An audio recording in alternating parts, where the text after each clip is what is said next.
Good evening and welcome to Altos, a weekly news and current affairs program produced by the Catholic News and broadcast on Trinity TV and Stay Tuned TTT. I'm Neil Parsonlal. Here's a look at this week's top stories. The Archbishop speaks out on the sacred and the profane at the Olympics opening ceremony. Archbishop Emeritus Robert Rivas leads a walk to raise funds to rebuild the Roman Catholic Church in Meru that was destroyed by Hurricane Beryl.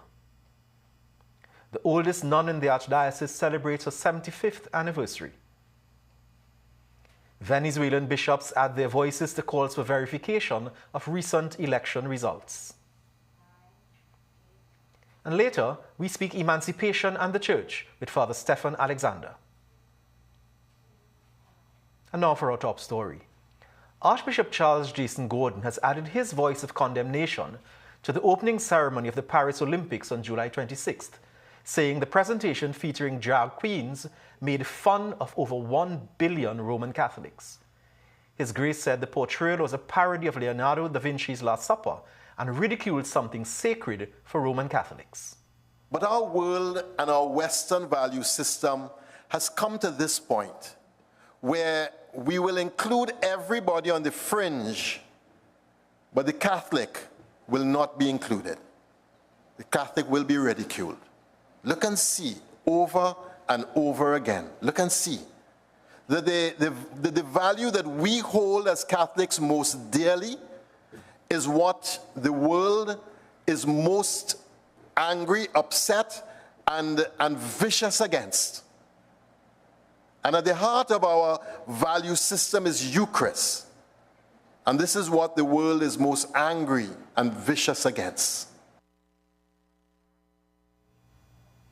In his homily at the Living Water Community Chapel last Sunday, Archbishop Gordon also highlighted the growing influence of a Western value system and repeated attacks on Catholic values.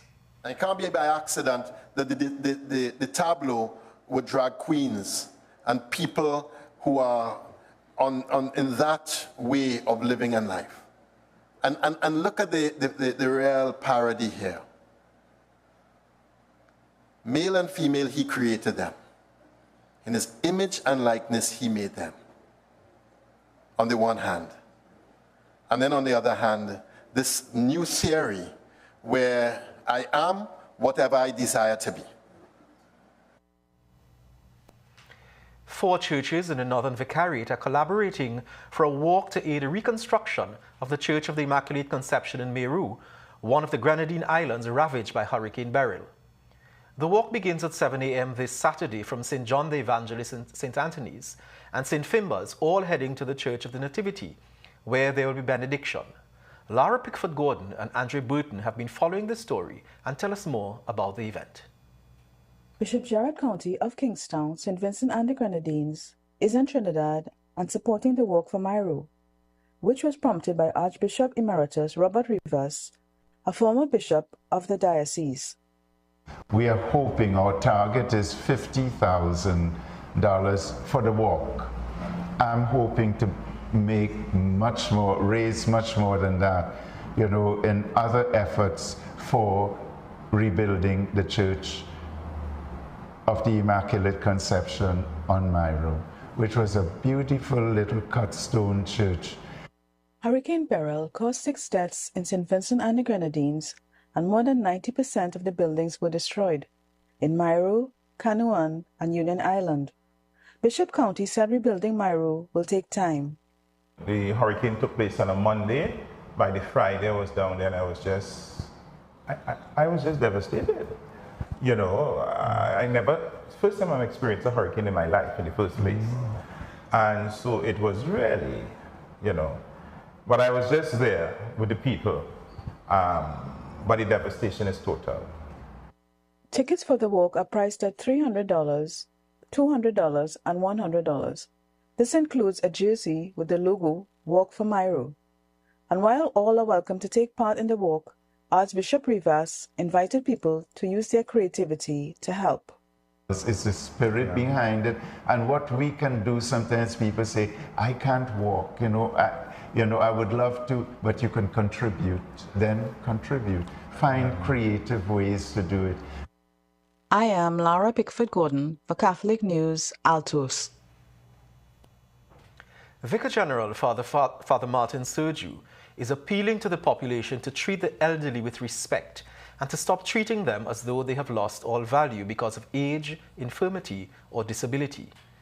Delivering the homily on World Day of Grandparents celebrated on Sunday, July 28th, Father Sergiu offered some suggestions for treating those who are now in the twilight of their years with compassion. Roger Sant has more in this report. Addressing the congregation at the Minor Basilica of the Immaculate Conception in Port of Spain, Father Sergiu spoke to the attributes of grandparents, declaring they are most times faith builders in the homes. Many times, he said, that were it not for the push of grandparents, there would be no baptisms in the church. But he said they are also repositories of history. Stories about struggling and what it means to face hard times and still educate children and to provide housing and food. In the book of Ecclesiasticus, he said elders are identified as figures of wisdom, people who have the experience, who know life from the inside out and can provide the much-needed guidance and mentoring that young people need. Unfortunately, he said, there is now a trend to a mentality of ageism where the elderly are treated as less important. Ageism looks upon you as having less value, less wisdom, as someone your life is almost over, so go and sit somewhere in the corner. Father Sergiu said Pope Francis has deemed this treatment of the elderly as a throwaway culture. And so we sort of throw away our elderly and our seniors because of their senior age and their disabilities of one kind or another. We treat them as if they have less human dignity. We treat them with less value. And that's a mentality of ageism. But he said that the elderly needs care and attention and most of all, love. So we must remember to combat ageism, to show our grandparents that love and tender care. Father Sergiu is also advocating that ongoing education also be used as a tool to help the elderly. And this might strike you as odd. Why education? Because the doctors tell us that to prevent Alzheimer's and so on, it is good to keep the mind active. We have to care for them also in the mind and keep that mind active and truly celebrate their contribution to family life, to community life, and to national life. Roger Sant reporting for Catholic News, Altos.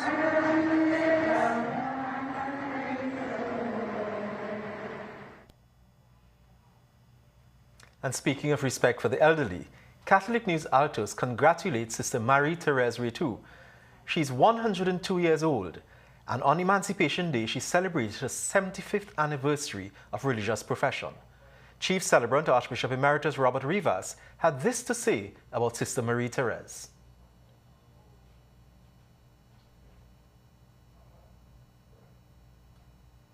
It only takes a spark to get a fire going. Sister Marie-Thérèse was a spark in the church in Trinidad and Tobago. As a Dominican sister, she answered the call to serve and touch the lives of many.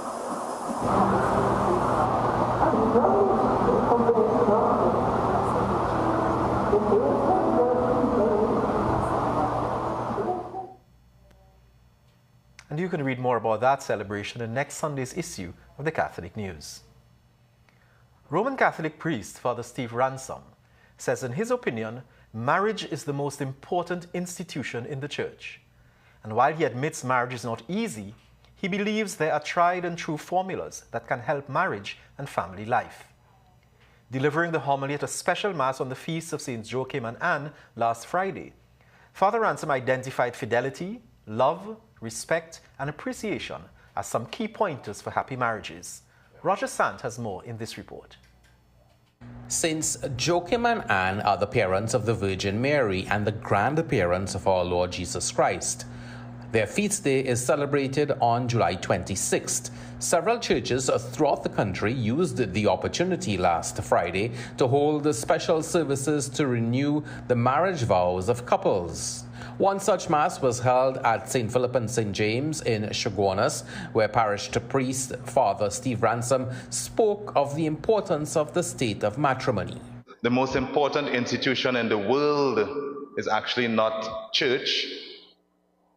It's not good to compare two good things, I suppose, counterproductive. But the most important institution is actually marriage and, by extension, family. Father Ransom said married couples must always have a united front showing love and respect to each other in public so that no one would be able to laugh at either partner. He identified respect in the household as another key element. Mutual respect. Even with children, that is your mother, have respect.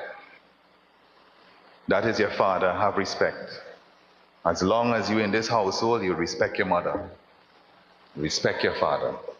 Father Ransom lamented that in many instances, couples part ways because of a lack of appreciation in the marriage. I give so much to this relationship. I pour out my whole being, and I don't get it back in return. I don't even hear thank you. And his final piece of advice was for couples to live in harmony with each other in spite of outside influences. Following the homily, 12 couples were invited to wash each other's feet, symbolic of Jesus washing the feet of his disciples. The washing of the feet was followed by the renewal of marriage vows. I promise to be true to you in good times and in bad, in sickness and in health. Roger Sant reporting for Catholic News, Altos. The Our Lady of Fairhaven Cathedral in Roseau, Dominica, became the center of regional reverence on July 25th, as dignitaries, clergy, and the faithful gathered to witness the Episcopal ordination of Bahamian priest, Bishop-elect Kendrick Forbes, as the 10th Bishop of Roseau. Catholic News editor Raymond Sims has more.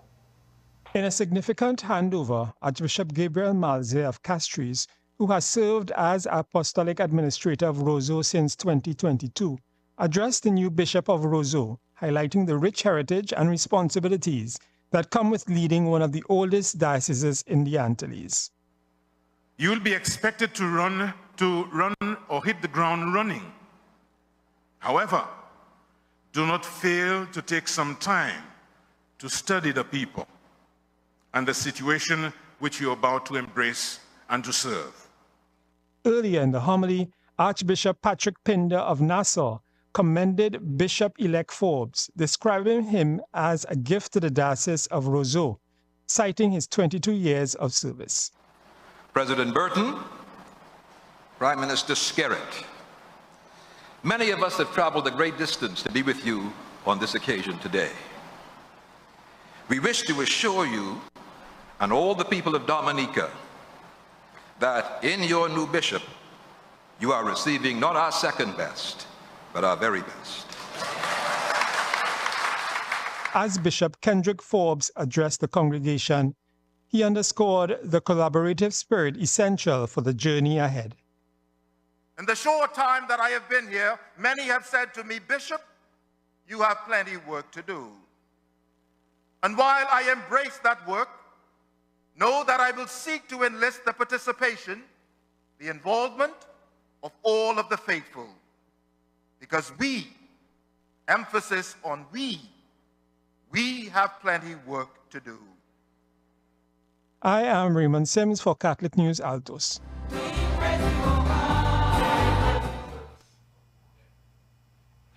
The controversial results of Venezuela's elections, which declared Nicolas Maduro the victor, has caused mass protests in the country.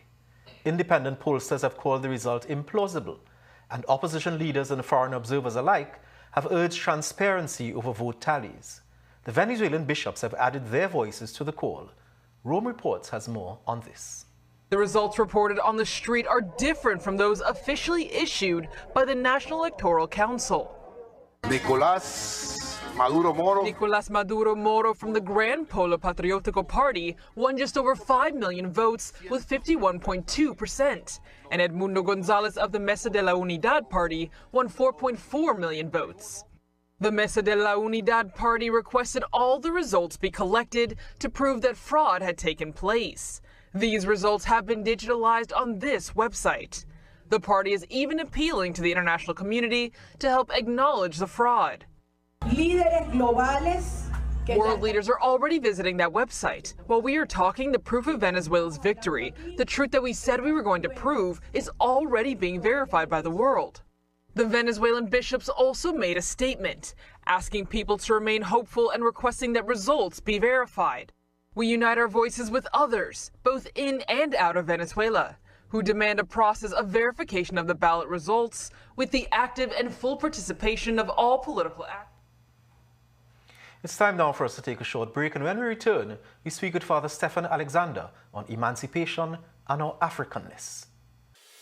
Altos is brought to you with the kind compliments of Rituals Coffee House.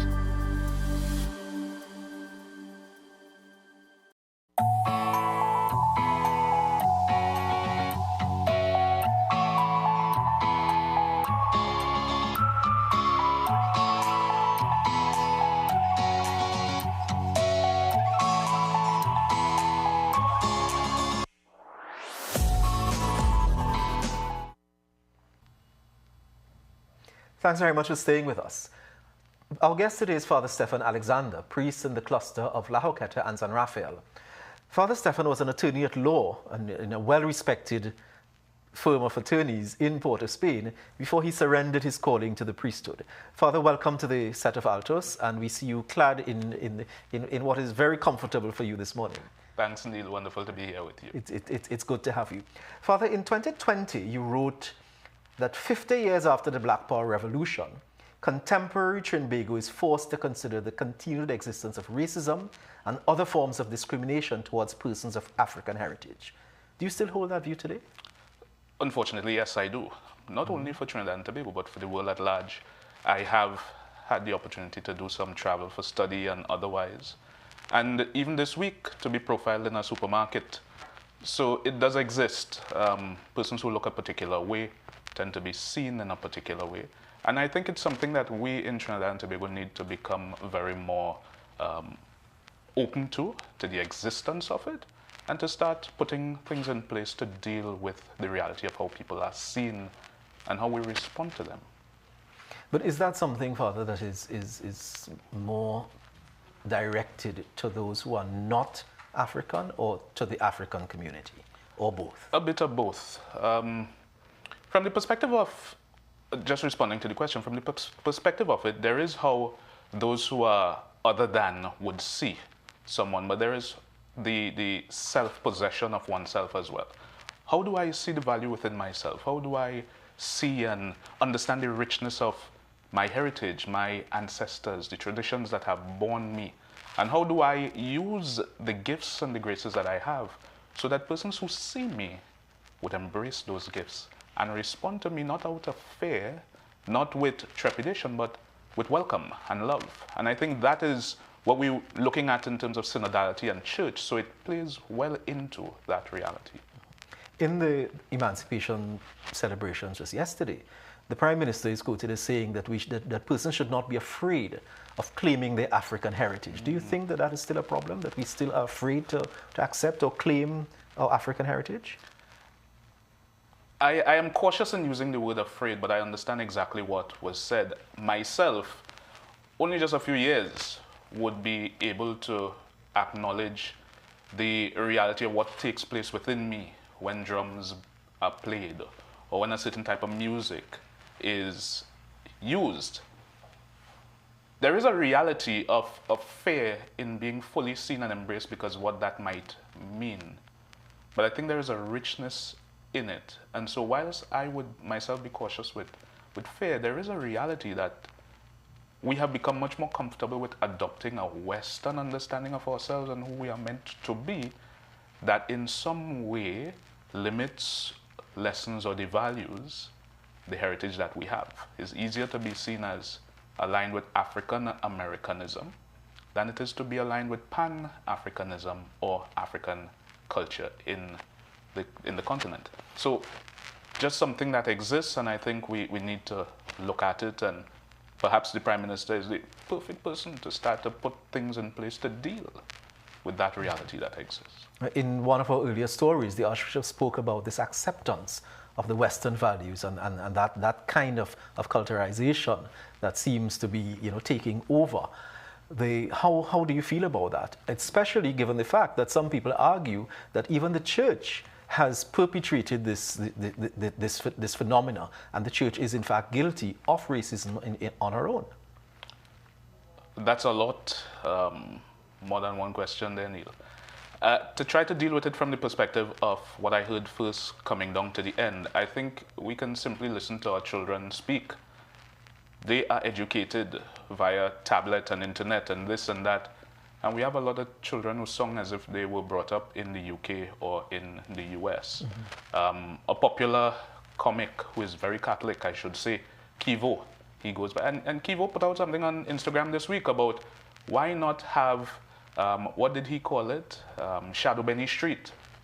Why not empower people to be Trinbagonian and to use a Trinbagonian accent? Why not value who we are? Because I think that's at the heart of the issue.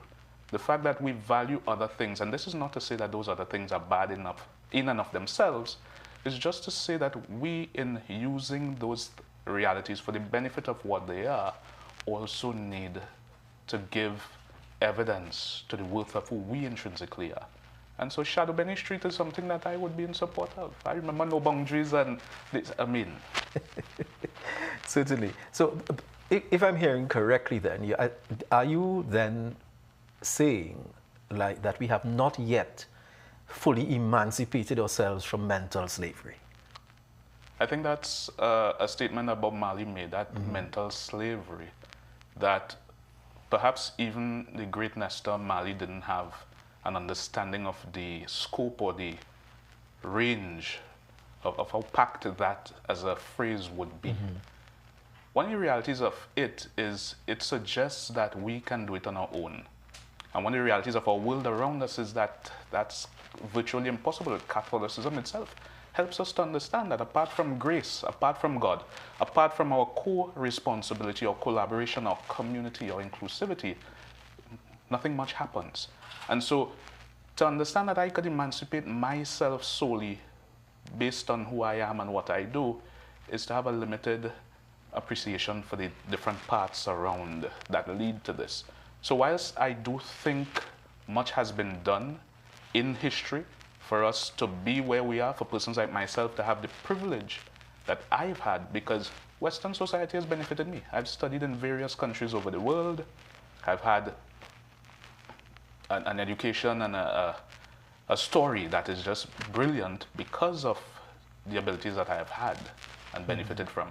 At the same time, I also learned to appreciate me, to appreciate my ancestors, to appreciate those who paved the way for me. Would then the issue of reparation, that's huge with Sir Hilary Beckles, and now you're hearing that talk around, would reparations then assist in that emancipation? My off-the-cuff answer would be yes. I think to see reparations as a handout is incorrect. I think anyone who understands history, anyone who understands geopolitics, economics, etc., and I can take you through a range of topics, would understand the impact of chattel slavery on the world and the benefit that the UK and other areas in the world would have reaped from that. Now we have a situation where there are persons who are the progeny of that reality being disadvantaged. And how about those persons benefiting from the sweat, and I don't say sacrifice, of their ancestors, because a sacrifice is something that I make myself. These ancestors were robbed. They were taken away. We live in a forced, you and I, we live in a forced cultural context because we didn't choose to come here. And so I think we need to benefit from that. And so we've had GATE and we've had different realities in Trinidad. You have affirmative action in the US. To a certain extent, these things are helpful. But I think the colonizers do have a duty to firstly acknowledge the wrongs that they've committed and to try to rectify and to repair those wrongs. In this era of synodality then, how can the Catholic Church and the Catholic Church here in Trinidad contribute or further that argument? I think our Catholic Church needs to, firstly, as we continue synodality, we have to look at the questions that we are asking. We're asking questions about how can we become a synodal church, and these questions are good, but how do we become a synodal people? How do we, as Trinidad and Tobago, understand unity? How do we see the worth and the value in each other? We now have a situation in our country where we have Arrival Day moving categorically to Indian Arrival Day and Emancipation Day to African Emancipation Day. And factually true, but there was a time when these things didn't need to be stated. There was a time when Archbishop Desmond Tutu of happy memory would have designated us as a rainbow nation. Yeah.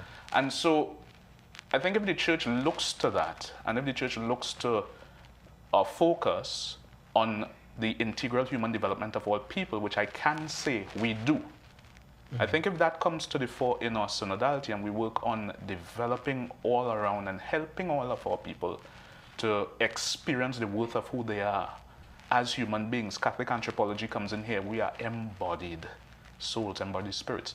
And so we need to understand that within ourselves. We need to understand the role of our ancestors. We need to understand how our story impacts the stories of others. And that will bring synodality to what it's meant to be. Because if we remember the logo for synodality and what it actually means, it's journeying together. I think we've moved away from journeying together. We're journeying in groups and in cliques and in silos, and the church is, under the leadership of Pope Francis, is trying to lead us out of that. And hopefully in Trinidad, it takes on.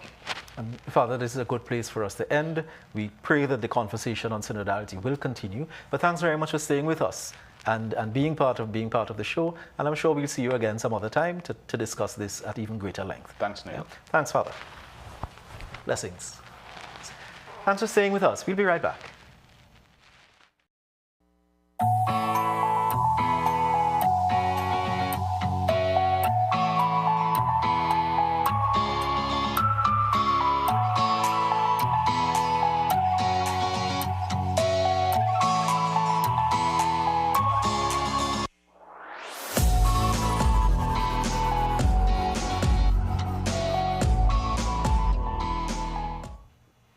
Catholic News editor Raymond Sims gives us a preview of what's in store in this week's edition of the Catholic News. In this week's Catholic News, Finbar Garcia advises on medical insurance, and we see the good work Simone de la Bastide and her team does, making a difference in the lives of the most vulnerable and challenged children in TNT with the Children's Ark. I am Raymond Sims, editor of the Catholic News. And that brings us to the end of this week's episode of Altos. Remember, you can send your correspondence to us at altos@catholictt.org. We leave you with some scenes from African Emancipation Day celebrations recently. Do have a good week, everyone.